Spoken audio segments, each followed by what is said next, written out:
Long before the Prophet Muhammad, may Allah's peace and blessings be upon him, was born, Arabia was a land divided by tribes and guided by no single faith. Amid this vast desert stood one city unlike any other, Makkah.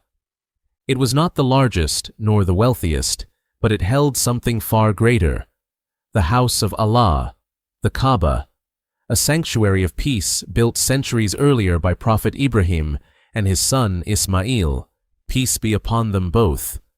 Generations passed. The people of Makkah had forgotten the pure message of Tawheed. Idols surrounded the Kaaba. Yet, despite their ignorance, Allah's protection over his sacred house never ceased. This is the story of how that divine protection became manifest in an event that would shake Arabia, humble an empire, and signal that something extraordinary was about to happen. It was the year history would remember as Al-Fil, the year of the elephant, the rise of Abraha. Far to the south, in Yemen, ruled a powerful Christian governor named Abraha al-Ashram.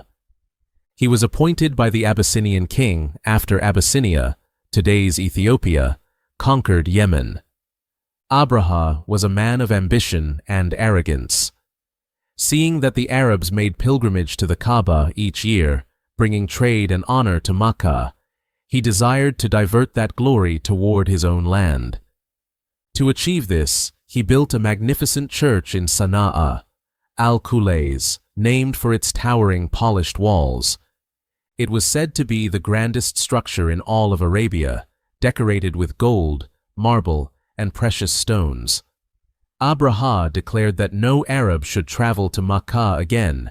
Instead, they should make pilgrimage to his church. But the Arabs did not listen. They continued their ancient pilgrimage to the Kaaba.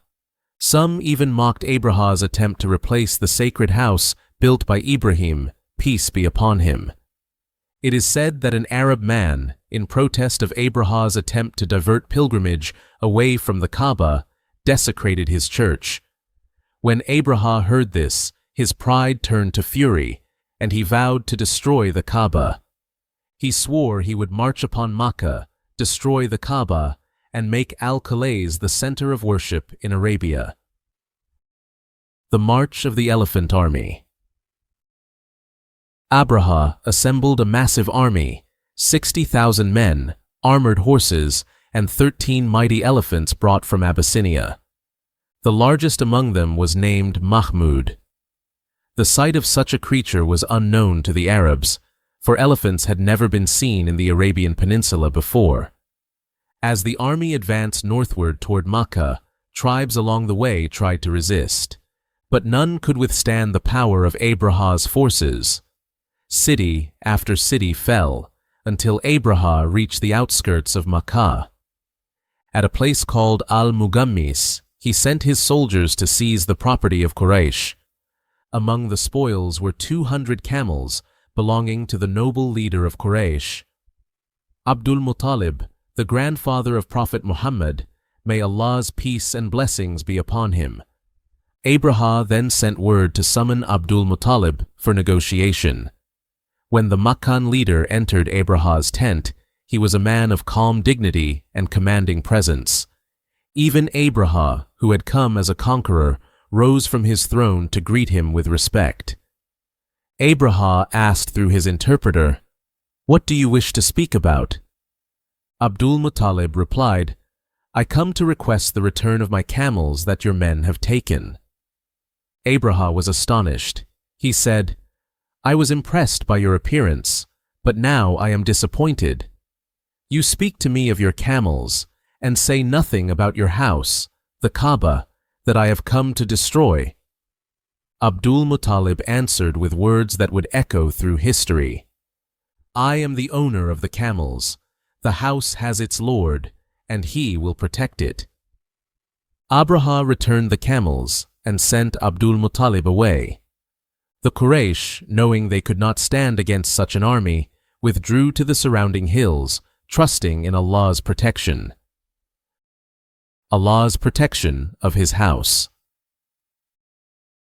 As the dawn of that destined day broke, Abraha ordered his army to advance toward the Kaaba. But something strange happened.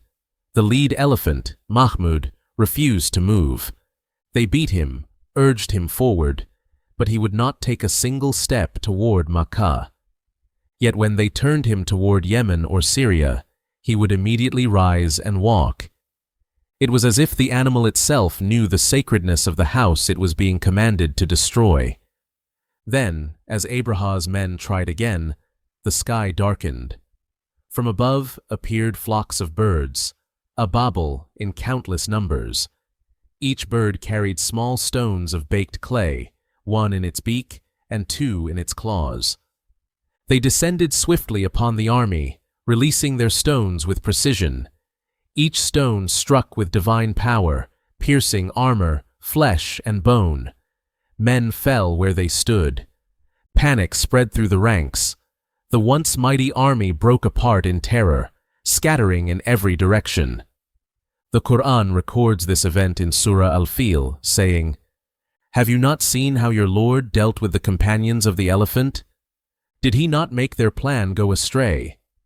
And he sent against them flocks of birds, striking them with stones of hard clay, and he made them like eaten straw."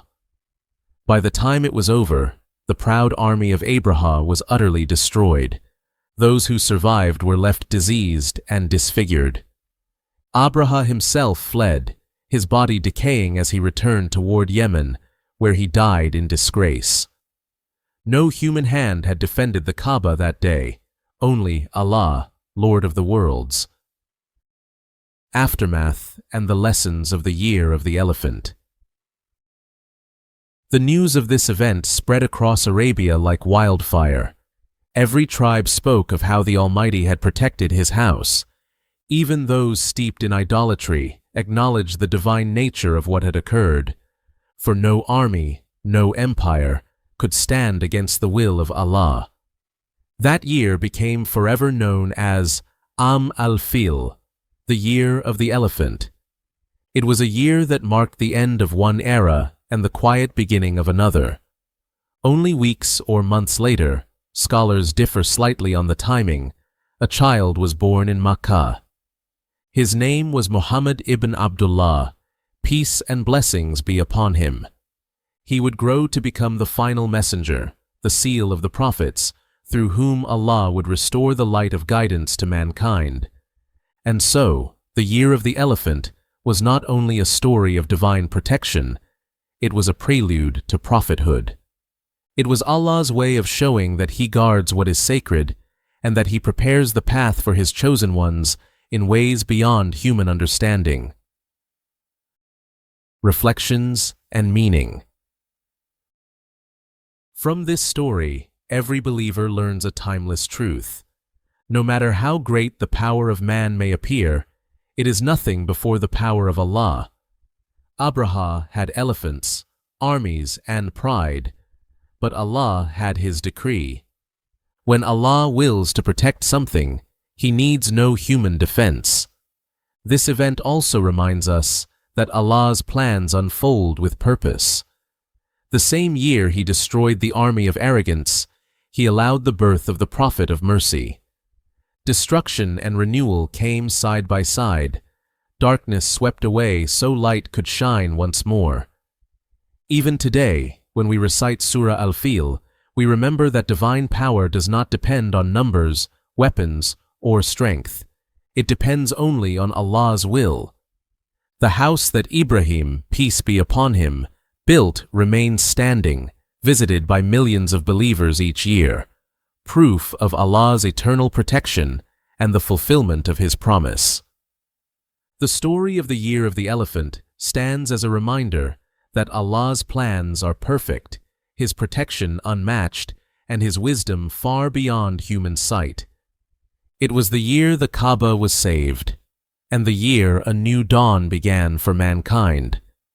In the next episode, we will journey forward in time to uncover how, despite witnessing this miracle, the people of Makkah slowly turned once again toward darkness, how idols came to surround the Kaaba, and how the city that once stood for Tawheed lost its soul.